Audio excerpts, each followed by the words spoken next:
যে গতকাল এক মর্মান্তিক দুর্ঘটনা ঘটে যায় মুরুটিয়া থানার অন্তর্গত কেচুয়াডাঙ্গা গ্রামে। যে মর্মান্তিক দুর্ঘটনা ঘটে যায়, আমরা জানবো সেই ঘটনাটি কিভাবে ঘটলো, যে কিভাবে সেই যুবকের এই রকম দুর্ঘটনা ঘটলো। মোটরসাইকেল আসছিল, ইলেকট্রিক পোলে লেগে তারপরে একটা কাছাড়ের ওয়ালে লাগে, প্রথমে ইলেকট্রিক পুলে লাগে, দিয়েও কাছাড়ের দেওয়ালে লাগে। হ্যাঁ, আচ্ছা, সে কি একা একা ছিল একা একাই হয়েছে? একা কিছুতে ধাক্কা মারেনি? না না, যে পোলের সঙ্গে ধাক্কা ছাড়া কি অন্য কিছুতে লেগেছিল? অন্য কিছু বলতে ওই হলো ছিল আপনার শান ছিল, শানের সঙ্গে ওই 2টোর থেকে 2:20 মধ্যে। 2:30-র দিকে? হ্যাঁ, 2:30 দিকে। প্রথম কারা দেখেছিল? ওখানটায় ও ছেলের কাকা ছিল, সেলুনে গিয়ে ছেলের কাকা? ছেলের কাকা ছিল, আর ওখানকার স্থানীয়।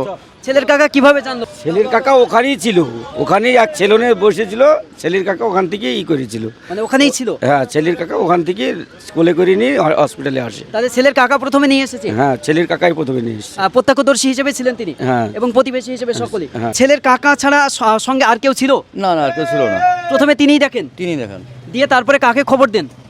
ও বাড়ি থেকে ও নিয়ে যায় লোক। প্রশাসন কিভাবে জানতে পারে? প্রশাসন তো মুরুড়ে থানা, ওখানে তো জানতে পাবে। প্রশাসন কি এসেছিল? এসেছিল কখন? মোটামুটি তখন কখন 5টা হবে। বাড়িতে না এই হসপিটালে? হসপিটালে না, বাজারে যেখানে অ্যাক্সিডেন্ট হয়েছে। সন্ধ্যা 7:30 সন্ধ্যা 7:30। মুড়িটিয়া থানা পুলিশ? মুনিটা থানার পুলিশ। যে ডেট হয়েছে তখন সে কোথায় ছিল? সে করিমপুর হসপিটালে, এই করিমপুর থানায়, করিমপুর থানা, আমাদের করিমপুর থানার হসপিটালে আসে, তারপরে আপনারই হয় মুরুটের এই করিমপুর থানা নিয়ে এসে রাখে। এবার মর্মান্তিকভাবে মারা গিয়েছে, কিভাবে মারা গিয়েছে সেটাও আমরা জানলাম। এবং প্রত্যক্ষদর্শী ছিল, সেটাই হচ্ছে ছেলের কাকা। আর সেই কাকায় নিয়ে আসে তার ভাইপোকে হৃদয় বিদারিতভাবে, যেখানে তার হৃদয় ভেঙে যাচ্ছে, কিন্তু বাঁচানোর জন্যে ছুটে নিয়ে আসলেন, কিন্তু তারপরেও বাঁচতে পারল না। চিকিৎসাধীন কর্মরত ডক্টর তাকে মৃত বলে ঘোষিত করলো। ধন্যবাদ।